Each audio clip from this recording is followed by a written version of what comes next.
Hello, everybody. Just wanting to welcome you to this evening in the UK, mid-morning in the USA, or to this launch event for Cindy Rasicot.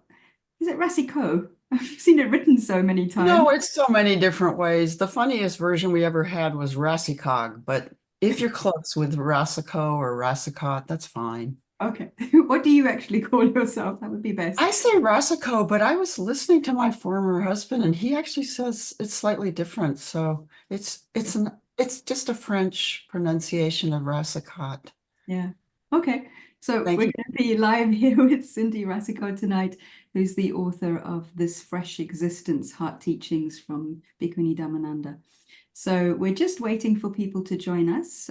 So welcome to you either on Zoom Live or on YouTube. We're just going to give a few moments for people to arrive, and then we'll get started. Oh, let's see who's here. Right.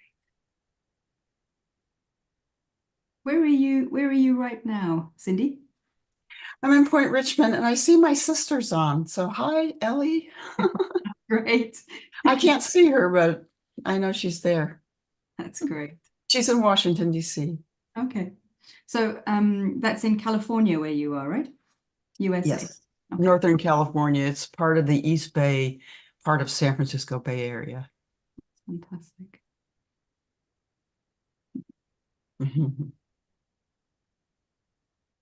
So while we're waiting, I'll tell everybody a little bit about what we'll do tonight, or in this event. Keep having to state the times.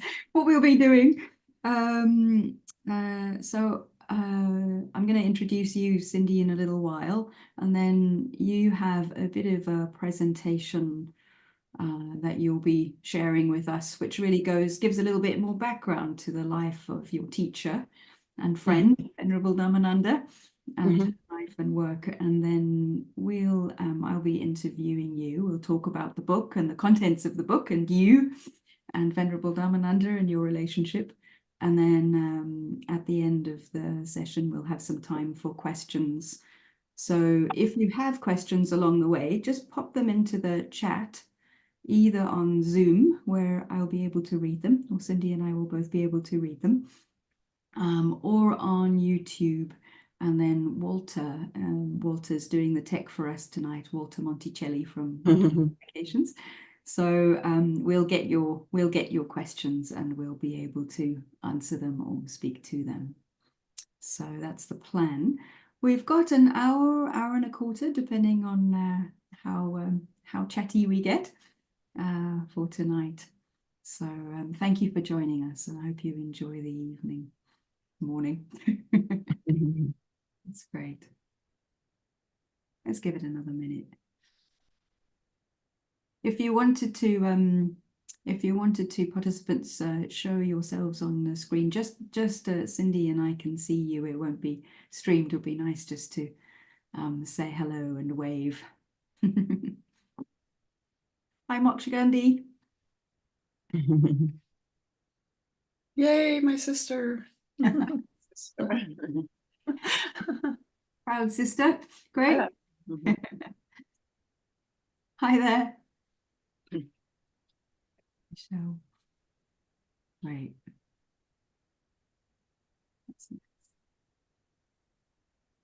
Okay. So let me formally introduce you, Cindy, rather than the informal bit. So to those of you who don't know Cindy directly, Cindy's now a retired marriage and family therapist. And you'll hear a bit more about this in the conversation. But in 2005, you and your family, your husband and son at the time, moved to Thailand for his work. And that's where you encountered Venerable Dhammananda, and you've been her student ever since. So this is actually the second book that Cindy's written kind of on the subject of, well, Venerable Dhammananda, but also your relationship. And the first one, Finding Venerable Mother, was maybe a little bit more about you and your relationship to Venerable Dhammananda. And this great book, which has just come out. This Fresh Existence, with this lovely picture of Venerable Dhammananda on the cover, is in a way more her biography and her teachings directly woven in with the story of ordination and your relationship. So I'm really pleased that we've been able to publish this book. Really lovely to have you here and in conversation about it. Yes. So welcome. Thank you. And big thank you to Dhammamegha and Windhorse for bringing my book to life. And I'm very grateful for that. Thank you. It's been a real pleasure and interesting and moving to work with you. You have such a strong heart wish around this book, such a strong vision for it, that it's been a real pleasure to be able to help facilitate that for you. So great, very pleased. Thank you. So, I don't know, Cindy, do you want to start with your presentation, which will give a little bit more sense of what's in the book?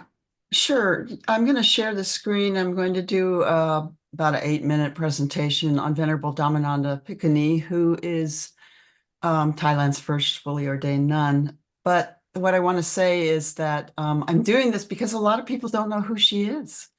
And that's why I'll start there. And let me say okay to the recording. Yeah, so basically, I'll go right into the presentation.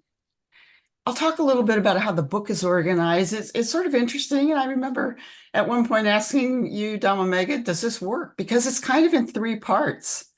It's got her story, which is Venerable Dhammananda's story, her path to ordination, and a little bit about the history of how women's ordination has come about in Thailand. Part 2, Heart to Heart Wisdom, is a series of engaging conversations I had with Venerable Dhammananda about actual practices of compassion, forgiveness, dealing with loneliness, dealing with anger. It actually was an offshoot of a program I did called Casual Buddhism during the pandemic. When I wanted people, myself included, were feeling lonely and disconnected. We needed a sense of connection, and Venerable is such a beautiful teacher. She connects very quickly with people, even on Zoom. So a lot of the teachings that come out of the second part actually came from her conversations with people during the pandemic.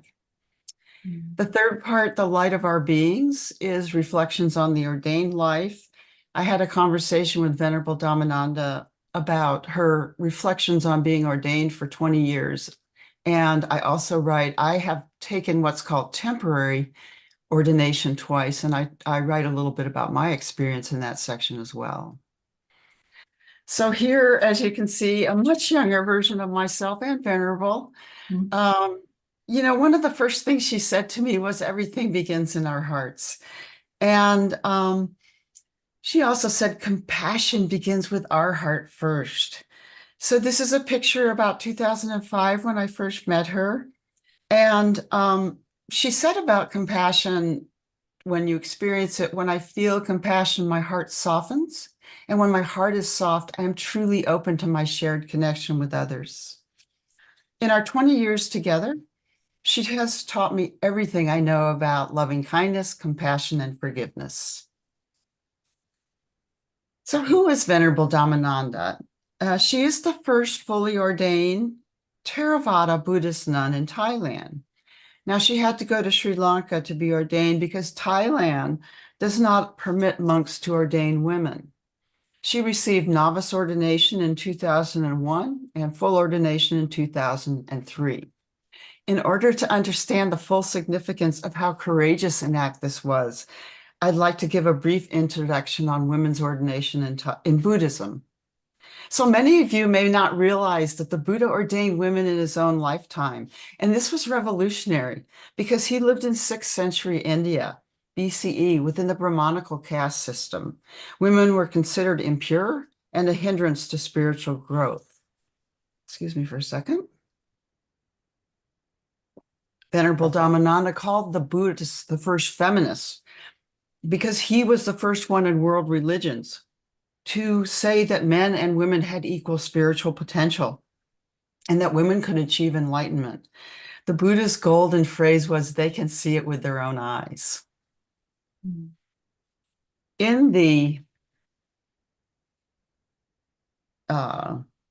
before the Buddha passed away, he called for the creation of the fourfold Buddhist community. That is lay men, lay women, fully ordained men, which you know commonly as male monks, and fully ordained women. And the women are called nuns or bhikkhunis, and in Thai it's called Bhikkhunis. That's the way they pronounce it. So Buddhism needs these four pillars of support in order to survive and continue in the future. Now, during Thailand's 700 plus year history as a Buddhist nation, there has never been a female lineage of fully ordained women before Venerable Dhammananda in the Theravada tradition. Just to put this in perspective, at the time Venerable received ordination, there were 300,000 male monks, and she was the lone Theravada nun. Venerable Dhammananda uses the metaphor of a chair to describe the situation. You could say, in my country, one leg of the chair, the fully ordained nuns, is missing. I needed to bring back the fourth leg. She has dedicated her life to restoring women their rightful place in Buddhism. Venerable Dhammananda saw it as her personal responsibility to establish this missing heritage that the Buddha had granted women in his lifetime. And the next picture, this is Venerable Dhammananda before she was ordained, and her birth name, of course, was Chatsumarn Kabil Singh. I'm going to talk about her mom just for a second. Venerable Vormai was the most influential person in her daughter's life. Venerable Vormai took ordination in a different tradition from Venerable Dhammananda. It's the Chinese or Mahayana tradition. And because she ordained in the Mahayana tradition, Venerable says the Thai public did not necessarily recognize her ordained status. And in essence, and also Venerable says that there wasn't the internet and the social media, so there wasn't as much attention given to her as happened in her life, in Dhammananda's lifetime. And she was Venerable Vormai, her mother, was a most extraordinary woman. She rode to Singapore on her bike from Bangkok to Singapore in 1932 with the Boy Scouts. She practiced jujitsu. She wrote feminist novels for women. She founded the temple where Venerable lives now in 1960, and she was quite courageous in her own right. I don't want to take more time to talk about her now, but you can read about her extensively in the book. So looking at Venerable Dhammananda on the right, or Chatsumarn, you can see how dressed up she is. And at the time, she was a successful TV personality, a popular host of a TV Dharma show, an internationally recognized Buddhist scholar, a professor, a feminist, an environmental activist, a wife and mother with 3 sons. She often tells a story about how she came to make the decision to be ordained, and it's a funny story. One day, probably 1999, she was looking at her reflection in the mirror, and a voice in English said, "How long do I have to do this?" And she says to me, "You should have seen me dressed up in matching outfits, perfectly manicured nails. I wore lots of jewelry, lots of makeup. At the time, I was desperately lonely and wanted to do something more meaningful with my life." So in the next picture, we jump forward to 2001. She was in Sri Lanka. She was taking novice or seminary ordination. At the time, she was 57 years old, had been teaching for 27 years as a professor at Thammasat University. She was then divorced from her husband, gave up her teaching career, her family, her wealth and fame to be ordained. That is why she is quoted as saying, "You leave at the point you are most successful. That is renunciation." So when Venerable Dhammananda returned to Thailand after her novice ordination in Sri Lanka, she hoped things would remain quiet. But this was not the case. There was a huge uproar in the press. They called her the rebel monk and personally attacked her. She was so hurt she didn't read the newspapers for 2 years. I once asked her if she thought she was brave. Actually, she said, I have no bravery. All I have is strong faith in the Buddha. I have traversed the globe so that my grandchildren will be proud of their grandmother who cleared the path for them to walk proudly as Buddhist women. Okay, so Venerable Dhammananda has succeeded in establishing the lineage of Theravada nuns or bhikkhunis in Thailand. Since she's been ordained 20 years ago, there are now 285 ordained women. On the left in this picture, what you see are women who are receiving what she calls temporary ordination. In Thailand, it is the custom for young male men, adolescents, to take almost like a 3-month experience being in the monastery as monks. The vast majority of them don't stay. But Venerable thought, well, I want women to have the same opportunity. So she created something called temporary ordination, where women, as you can see, take the robes, shave their heads, take the 10 precepts, study the Buddhism, study from the monastic point of view, the Vinaya, and experience monastic life. So it's kind of a great way for women to find out if monastic life suits them. And some of the women, of course, have gone on. That's where the number 285 comes from. They've gone on to become fully ordained nuns. The picture of me on the right is taken in December 2022 when I was ordained for the second time. It's always a life change. Well, I've only been ordained twice, but each time has been a life-changing experience for me. And I write about it in the third section of the book. So this last slide is the final one in this set. Bhikkhuni Dhammananda Mahateri. Mahateri means great one or most venerated one. It's an honorific term in Pali for those who have been ordained for at least 20 years. In the afterword to the book, which is written, she says, a society in which women have been suppressed for so long is not easily changed. As Buddhists, it is our responsibility to fight against injustice. We must remove this wall of illusion, this wall of patriarchy, hierarchy, and inequity to see the truth of the Buddha's teaching.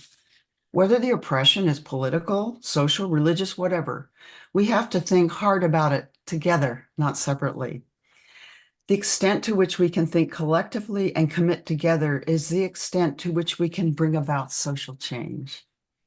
So that is my presentation. And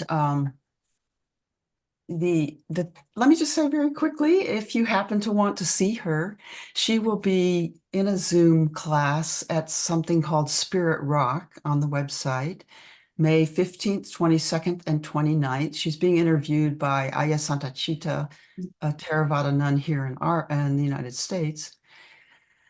Anyway, just a quick word, because she's phenomenal if you want to see her in person. Thank you, Cindy. It's lovely seeing all of those stages in her life and also in yours since 2005. Right. Seeing you when you first met her and then in the ordination shot to now. It's really, really lovely. So I'm hoping that, well, obviously there's a lot more in the book, but I think what we're trying to give tonight is a bit of a flavor of her life and some of the, I don't know, the pith of what's in the book about her and the relationship. And I was really struck by this turn that she made. So she, as you say, she was an academic, so she had this sort of academic relationship to the idea of woman's ordination. That was her research speciality. You know, she was studying the kind of ancient texts and the rules around ordination and the rules for women and the history of all of that.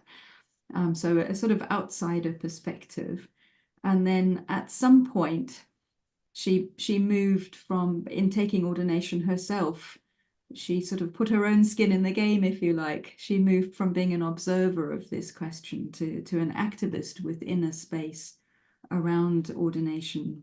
And you said there was that moment where she had that voice, right? She had that voice saying, how long I have to do this? So it's obviously a personal question, but there's also a context that she was in.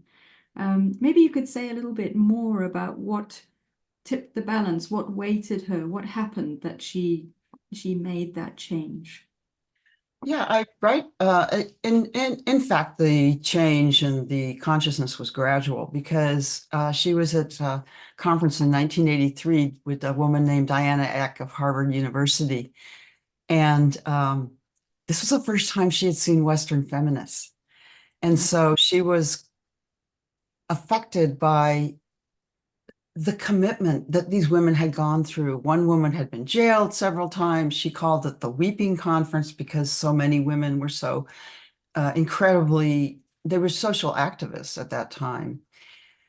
What it also did, however, was make her realize, she calls it the turning point, because first of all, she realized, I'm an academic. I'm sitting in an ivory tower. The other thing that was interesting, she didn't reveal to people. She would talk about her mother, Venerable Vormai, but she wouldn't tell the audience, that's my mother. She didn't reveal any of her personal connections to the monasticism in Thailand. So what she said was, how can I be sitting here doing nothing? I need to step forward. And she said, I don't want to be angry like the Western feminists. So I need to be grounded in my Buddhist teachings, in my Buddhist roots, because she said a lot of people who are social activists, it's very difficult work. They get burned out, they suffer. So she wanted to be essentially a Buddhist and a feminist. And she will say, I am a Buddhist first and a feminist second. And even at that time, actually, it was, I think it was 1983. I think she must have gone to the Met and seen the statue of Avalokiteshvara. And it really affected her. And she said, I need the calming grounding of Buddhism. So that's kind of a longer answer. But then moving along, so she the seed was planted there, although she did say to her husband, she always knew she wanted to be ordained. And she told him before she was married, I will become a monastic. At the time she told him, which was 30 years later, they'd been married for 30 years. He was surprised, he was shocked. But I guess you could say because of her mother and her mother's influence and living in the temple since the age of 11, she had that in her mindset and her heart, really, to be ordained. But it was a gradual process. And, we were talking about this right before the program started, that not only did she make the commitment to be ordained, but quite unusual, she took what is called the Bodhisattva vows in Taiwan in 2000, April of 2000. And of course, she wasn't ordained till the following year. She was still a university professor then. I hope I don't mangle this, but Bodhisattva vows, it's very prevalent in Mahayana Buddhism. And the aim of the person is to attain enlightenment, but to postpone gaining enlightenment until suffering is relieved in all sentient beings. I don't practice it, so I'm sure someone could say it a little better, but that's my understanding of it. So Venerable had in her mind all the time, I want to become I want to take the Bodhisattva vows. And because she said, when I become a monastic, I will not be serving myself. I want to be serving others. And you could see it in her thinking, in her teachings right down the line. With my in-breath, I take care of myself. With my out-breath, I take care of others. That's a very simple distillation of it.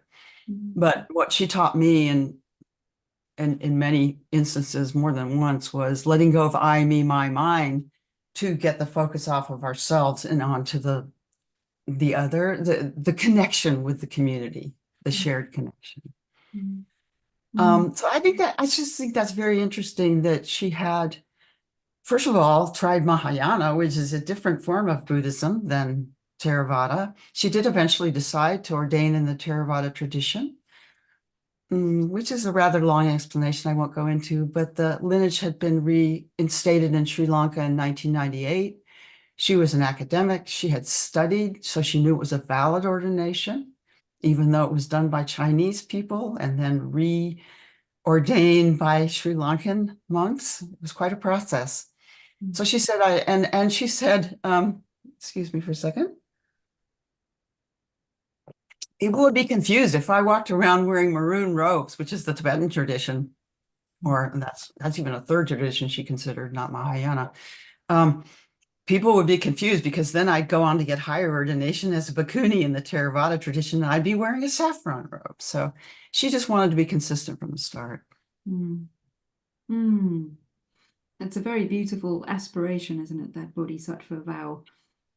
It is. It is. And I can't, I thought about it because you asked a very good question, kind of what is the point of all this? And before we had this conversation, I realized it really, I mean, you could say an analogy of it in the United States anyway, is maybe Dr. Martin Luther King, who talked about the beloved community and wanting to be not only for oneself, because she doesn't disavow that we need to take care of ourselves, but have the awareness of taking care and being there for others. That's the compassion aspect.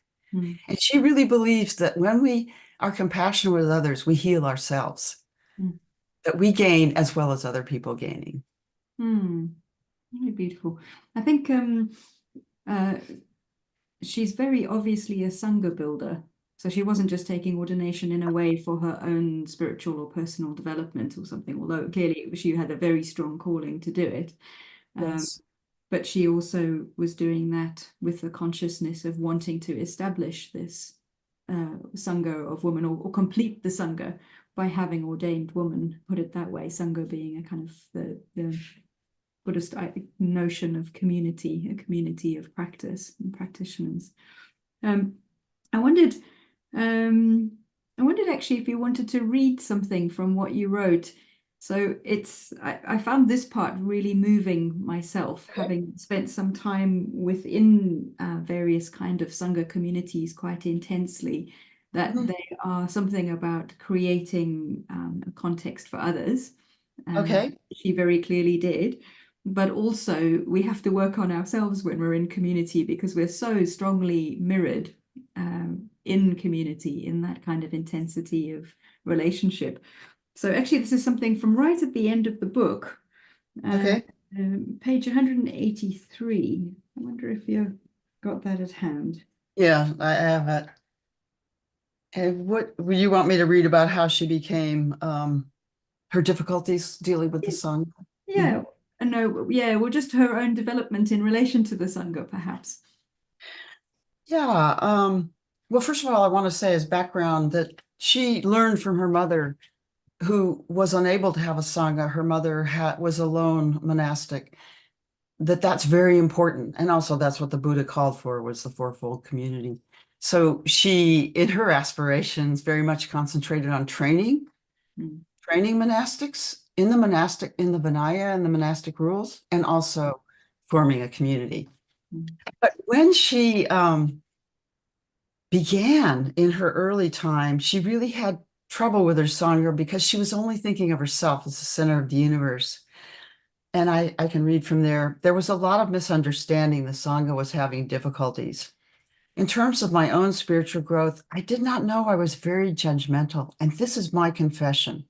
I was self-centered and criticized people according to my standards. If someone was not doing something the way I wanted, I viewed them harshly. It was a revelation for me. I did not realize I was a privileged person, that I had a privileged upbringing with my family and a good education in a private school. She goes on to say, I was the only child in my family, and apart from my mother, I never had to listen to anyone. Then I became a professor, and everyone had to listen to me. So I could not help being like that. I recognized I was the problem because I did not respect others. I always judged them from my position of power because I was senior, and I thought I knew better, was better educated, etc. But when I started to practice the Dharma, I wanted to start a Sangha, and I knew I could not be like that. I began to ask myself, how can I nourish my Sangha? That is when I realized I needed to change. And once I did, the situation began to improve. It is vital we recognize the importance of creating Sangha. And to do that, we must respect others as much as ourselves. I always have to set the standard for the Sangha, but I need to be patient and allow them to grow. I need compassion to appreciate the other person's perspective. This is Dharma practice. It is not easy, but there is the recognition that we respect the Sangha, and slowly it is coming along. And Mm. she will be the first to say patience is not her virtue. She's an absolute force of nature, isn't she? Yeah, you met her, so you felt her. Yeah. Yeah, she's so vivid. Well, I just had a little interaction with maybe on Zoom for 40 minutes or something with her in the Mhm. context of your book, Cindy. And Mhm. she's bright as a button and extremely, as you say, I felt educated by the conversation, very, very clear about what she wanted to communicate, Yes. very focused and very warm as well. Really lovely combination of both of those qualities. I'm not surprised she's managed to succeed in what she has aspired to do in Mhm. setting up the Sangha in that way. So we've heard a little bit about what is in effect the first third of the book, a little bit of a process of her coming to ordination and her context in that way. And I wonder if it would be nice to turn now to some of the threads, the sort of Dharma themes that she writes about, and you tell the stories of. And one of the Mhm. things I really like with this is a lot of it was out of conversations with real people about their concerns, their lives, what was going on, what was important to them. And perhaps the first theme is that maybe if you don't mind, is actually about anger. Uh, Sure. and your anger. Yeah. I bet my Uh, sister can vouch for that. I'm just kidding. Basically, my I guess it comes out of the context of how I first met Venerable. And it was about 2005. My family and I had just moved there to Bangkok. And I was looking for something to do. And there was a women's conference there. And part of the workshop in the afternoon was a workshop called Faith, Feminism, and the Power of Love. Now, I did women's studies as a major on my undergraduate work, so I was very interested in the theme of feminism, and I'd never seen faith combined with feminism. I thought that's so interesting. I wonder what that looks like. So the workshop took place, and there was just a intense dialogue between two Muslim women. I wouldn't say they were angry, but the room was pretty tense, and there was a silence in the room, a hush. And into that silence, Venerable stepped forward and said, "We cannot solve anything with anger. Anger doesn't get us anywhere. It is much harder to practice compassion, loving kindness, mm, and forgiveness. That is the goal of Buddhism."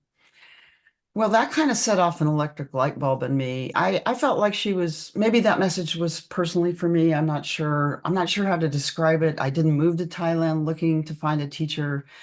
It just happened.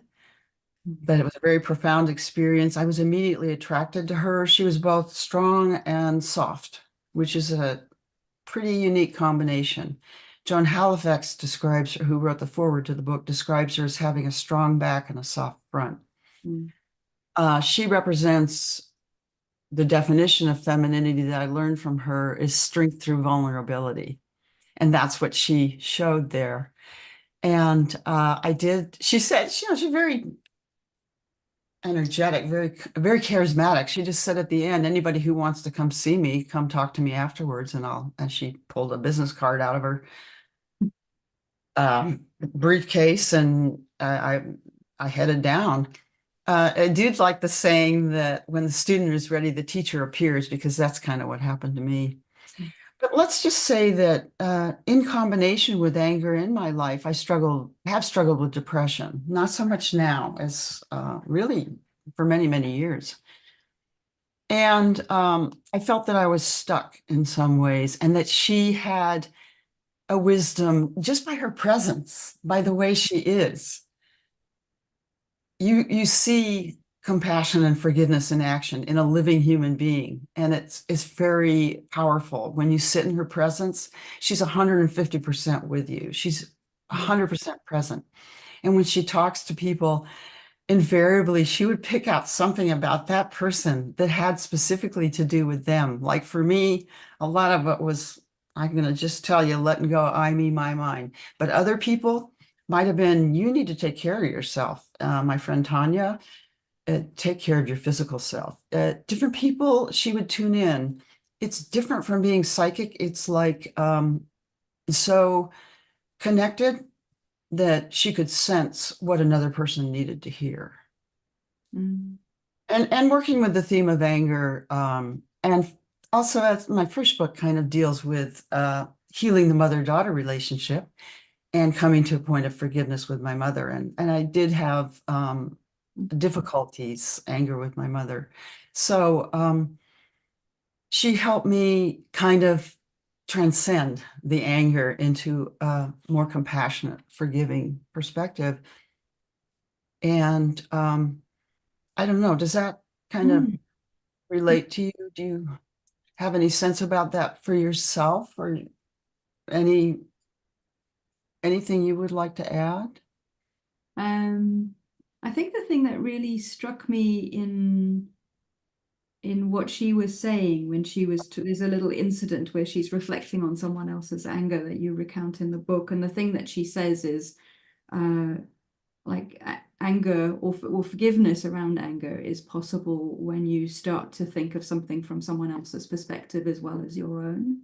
Mhm. So I think, and particularly talking about mothers, she was saying, oh, you know, as a child, she experienced her mother in a certain way, and there was a kind of lack in that.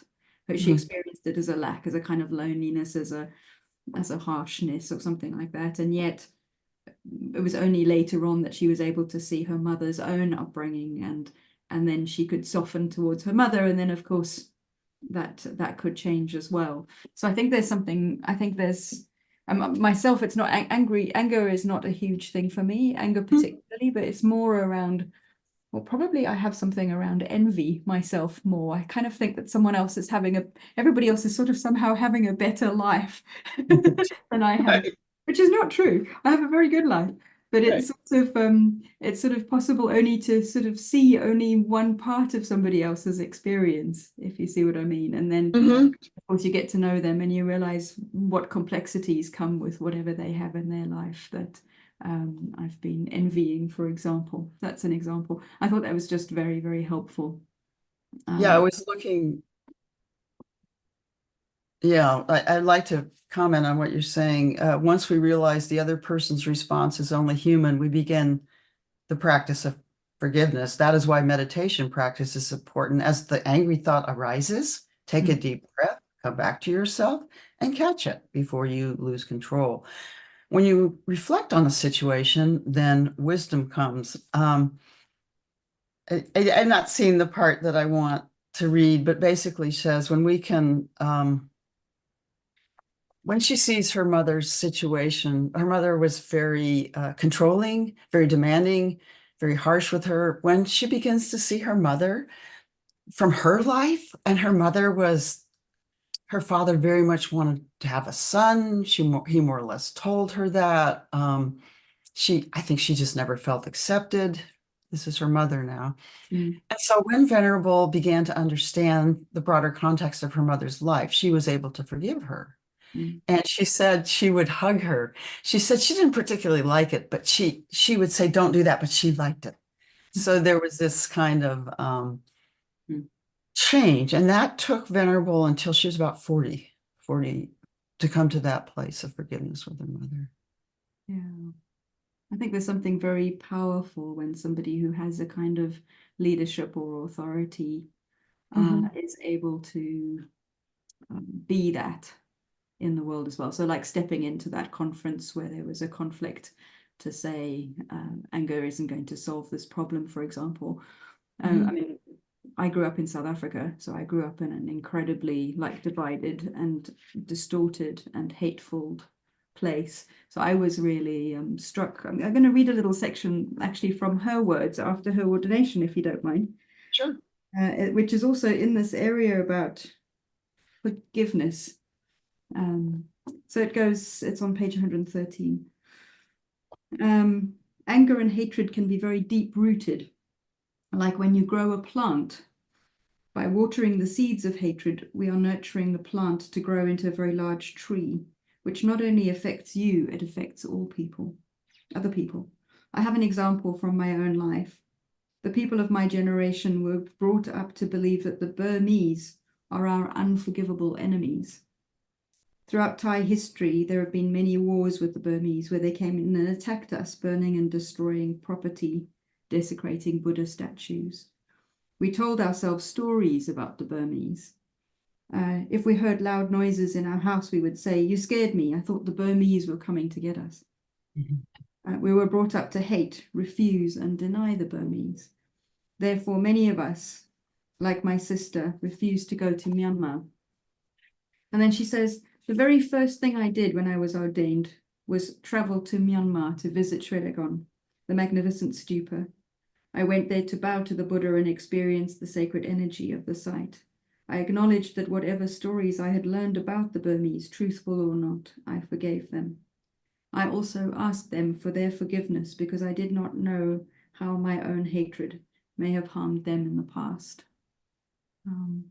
I think so many times in the book and in her story, you have this really beautiful inner work, which results in the possibility of doing this collective work of healing and forgiveness, including around the male monastics. Like such a strong line she has to walk, isn't it, to respect the monastic institution and take leadership in the way she has. Yeah, there was a beautiful instance of my seeing that when at her 2022, there was a celebration for her 20th year ordination. And a very famous monk came on stage who supports her. He has worked a lot with AIDS, HIV/AIDS. He's very famous in Thailand. But she turned to the audience and she was crying for a minute. And most people didn't notice it. It was very, very quick. But I asked her about it later. I said, what was that about? She said, there are so very few monks who support us. And I got chills as I said that right now, because if you understand what she has to face in terms of the ostracism and the criticism, at the time she was ordained, but even continuing, there is change. Many of the younger monastics now are supporting women, but the old guard, I believe, is still pretty strong. And it was just a moment where I realized, oh, that's pretty powerful what she had to undergo. And she never retaliated, never reacted back in anger. She's always maintained her dignity, always maintained compassion. And that is a phenomenal teaching for me as a person. Beautiful.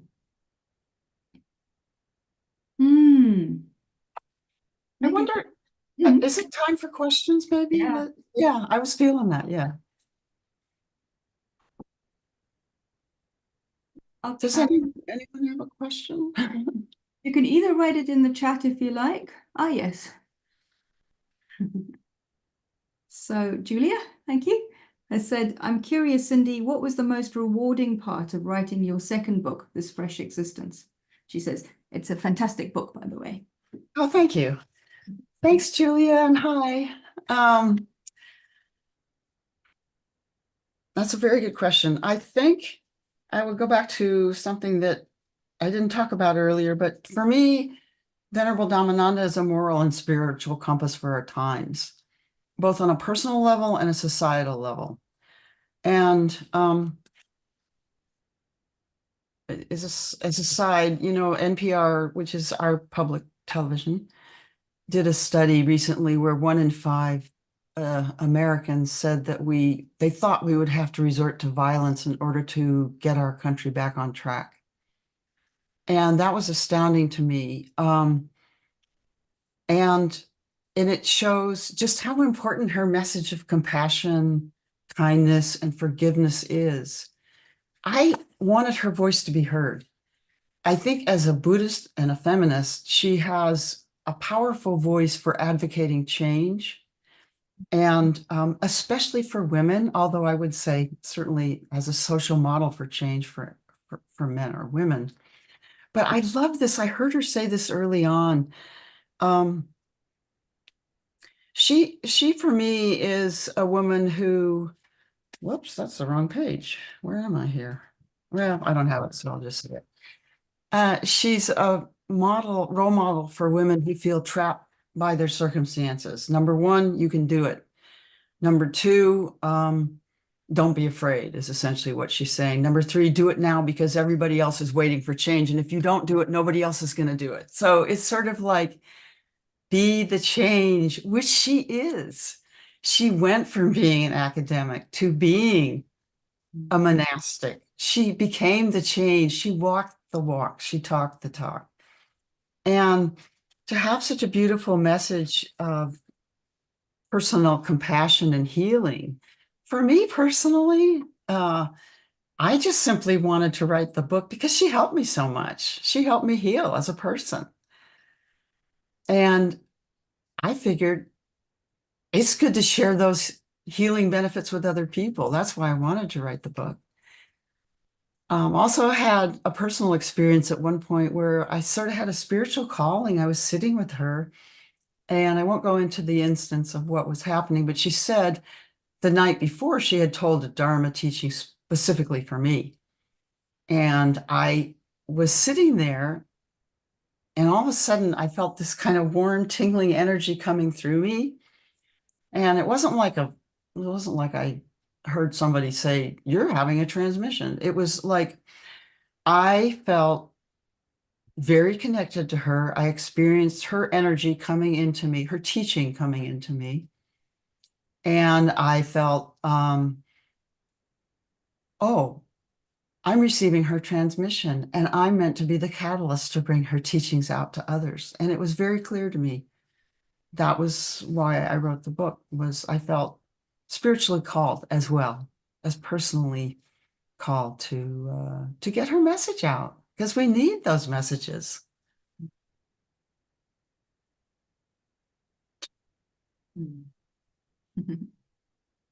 Thanks, Julia.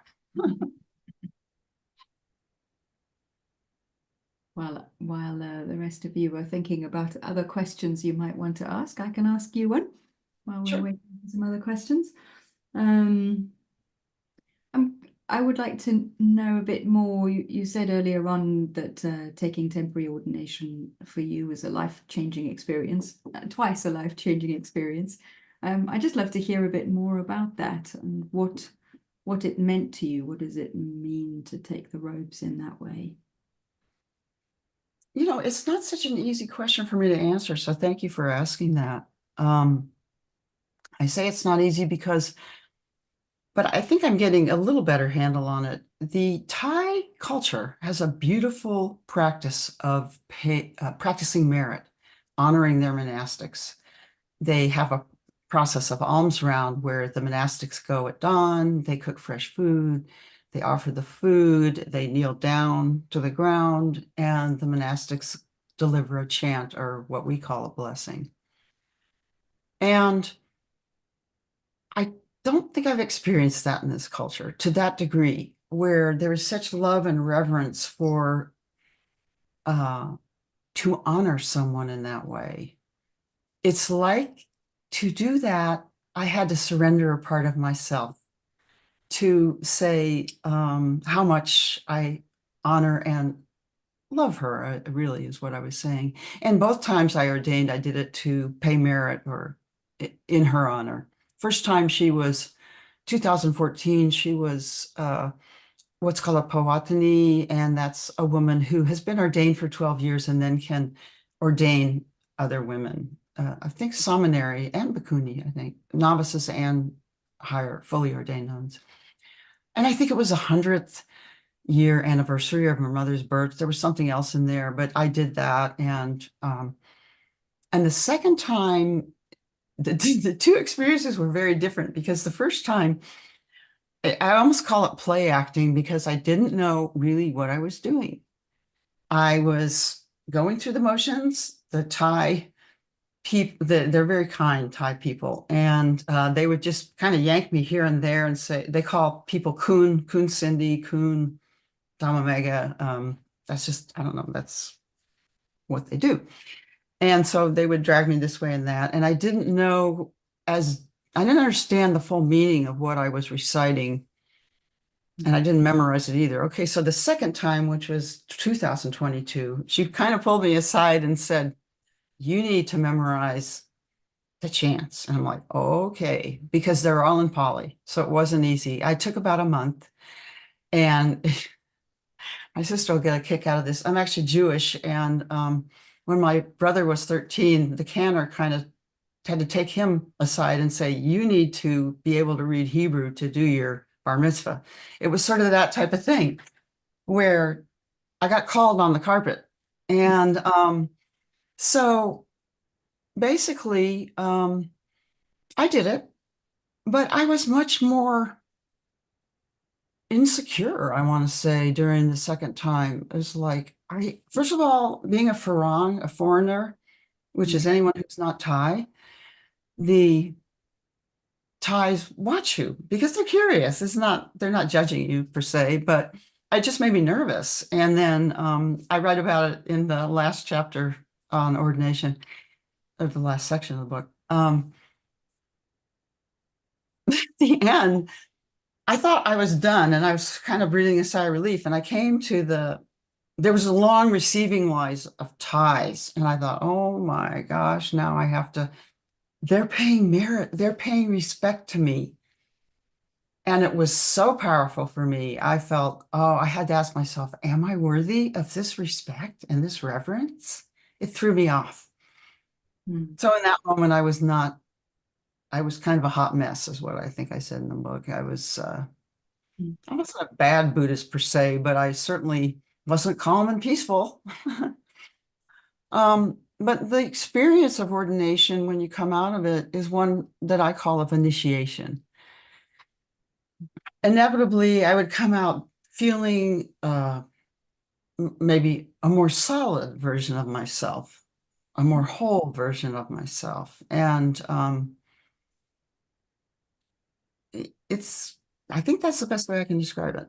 And it's wonderful to be able, I just like to say this, it's wonderful, and maybe other religions people feel this, to pay honor and respect to your teachers. Yeah. Yeah. It's a very unmodern affect, isn't it? It is, actually. I'm glad you said that. Yeah, it's unusual. So we've got two questions. The one is from Moksha Gandhi.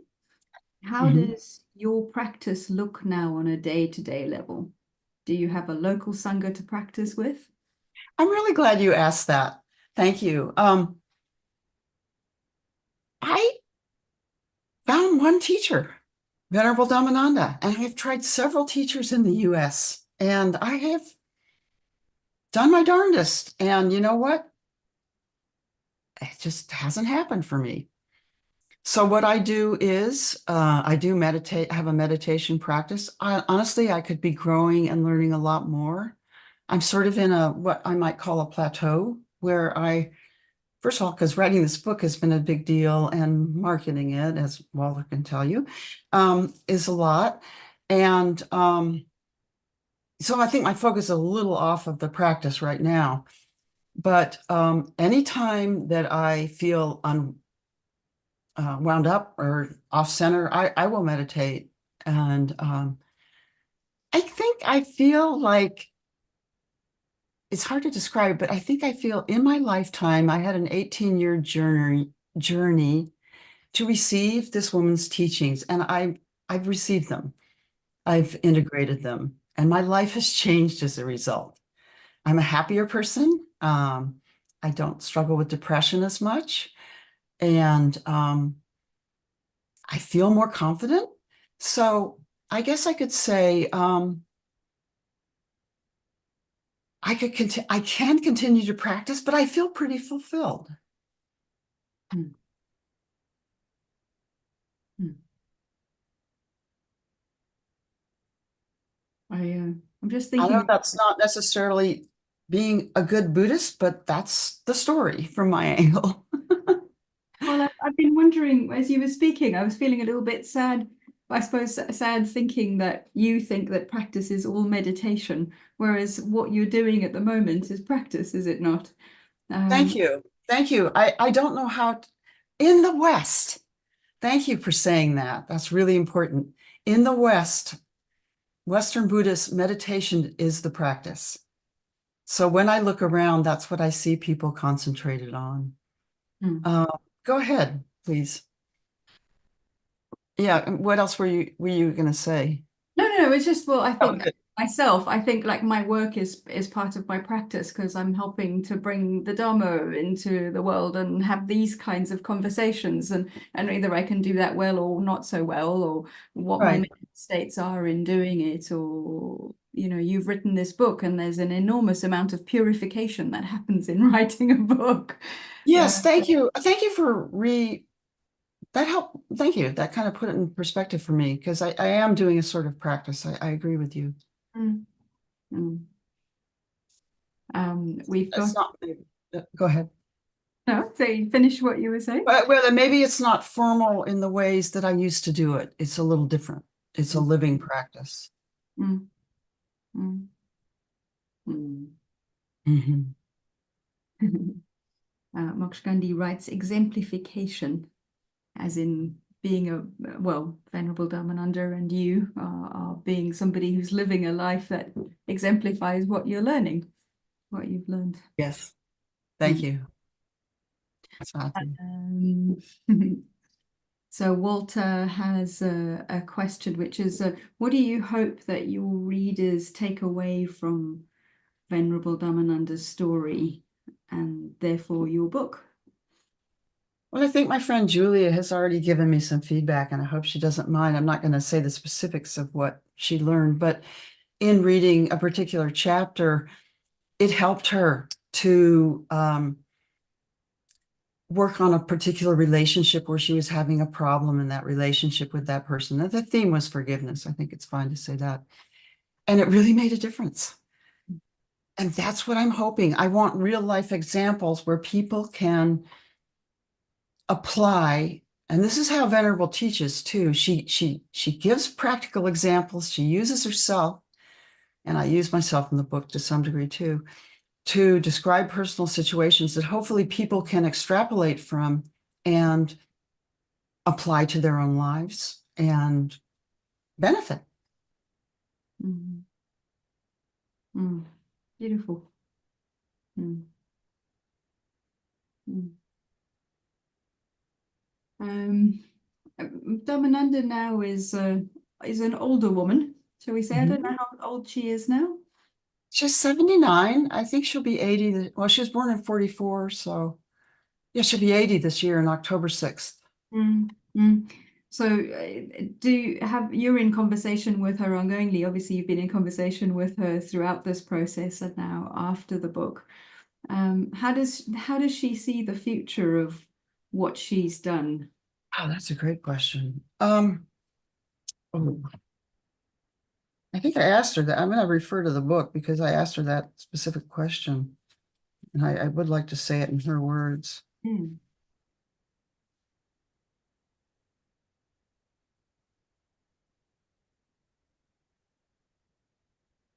And the third, okay. She says, I'll read this part. This is Venerable. I spoke about my early experiences with my Sangha and how I looked inward to evaluate my own actions. If we can't do self-evaluation, we become the problem. Be sincere in your self-evaluation so that you can reach out to other bhikkhunis. By reaching out, you are helping to support the Bhikkhuni Sangha, and they can start supporting the larger public. That goes hand in hand. And forgive me, I didn't read the opening sentence, which is, I would like to see the Bhikkhunis come out of their shell and reach out to the public. Mm. And we need to be seen doing good things so we can gain public recognition. As the Buddha said, to the very first batch of 60 enlightened monks whom he sent out to preach, be beneficial to yourselves and be beneficial to others. In the third decade, I hope to see the Bhikkhunis are much more committed to right livelihood. We shave our heads, we wear the robes, we are the Bhikkhunis. What do we do as Bhikkhunis? Are we sincere in our right livelihood? Are we sincere in our commitment to let go of clinging and attachment? Are we sincere in our path seeking refuge in the Buddha? Are we living simply and sharing what we have with others? For example, we at the temple receive lots of donations as monastics, including feminine hygiene products. All the Bhikkhunis living here are older and they don't need those products any longer. We have a program where the Bhikkhunis go into the local prisons and teach meditation to the female prisoners.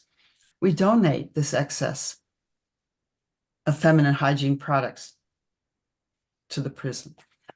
I think in her her speech at the 20th anniversary celebration in Bangkok, she just saw the Bhikkhunis as new branches of a tree, and she wanted them to go out and spring forth and increase. So I think that's her vision. She herself is slowing down a little bit. I will see her in July, and I think our relationship has changed a little bit. We've always been close, but it's a little bit more we can share on a more equal level now. And I think I'm unusual because I don't think she can share with Thai people the way she can share with me on a personal level because of the position she holds in their eyes. So I kind of occupy a unique position in her life as a foreigner, if you will. Strange how those differences can make some freedom. It does for her, I think. Yeah.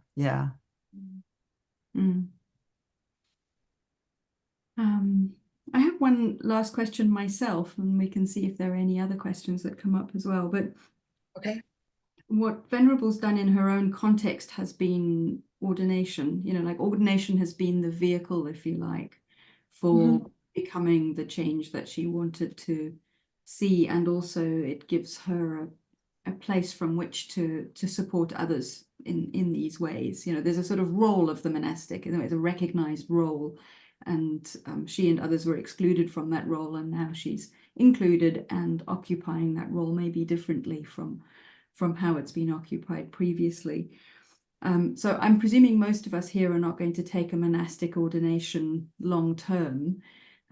So like in your context, in other contexts that you engage in, like what is it that we can do? What is it that we can learn from her situation in our roles? Who can we become that has that power to make a change in the world?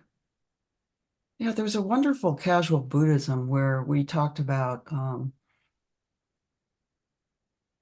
how difficult it is, how we become sort of become absorbed with our own doubt, and I'm just a small person, I can't do very much, I can't make change. In her viewpoint, you start with yourself. First of all, you have to have kusala, which is a wholesome mind, and you want to do something positive, even if it's a small thing. Even if, like her example was, put something positive out on social media, bring something positive in the world. And she was extraordinary that way to me. I would come to her pretty down. And I remember once she said, I said, I'm seeing things so darkly. She said, blocked, you cannot see. Go out and look at a flower. Look at the flower, it's so beautiful. Can you see that? And I thought at the time, I was like, I wish I could, but eventually you can begin to see the beauty in the world. And I think the other thing, what I was saying a minute ago, was we stop ourselves thinking we can't do anything. And her viewpoint is, I think, that speak up, say something, do something, even if it's in a small context, because there are others who may agree with you. And when people come together, they can make change. That's a beautiful poem she wrote, The Small Crack in the Wall of Patriarchy. all the small cracks come together and make a change. Mm. I would say she's a very determined person. I don't think just anyone could do what she could do. And I think she's an example. I think we can. There's some small aspect of ourselves, of her in each one of us, Mm. that we have that voice to speak up when something is not right, or to speak up something, accent the positive, give someone an appreciation, take their hand when they're talking to you, support them. You know, there are many ways we can reach out. Mm. What a lovely message. Mm. Mm. I was thinking also, like, you've been so just working with you on this book, you've been so determined yourself. Like, you've absolutely, this is absolutely what you wanted to do, and you've put so much of your energy and effort and resources and time and skill and thoughtfulness and care behind it. Thank So you. Thank you. And I would honestly say I actually credit my mother with that, because she was a powerful woman, a feminist, determined. And you know what she taught me? She taught me you keep going until you get there. And that's what I always wanted. I wanted to see this become a reality. oh, well done. Well done. Thank you.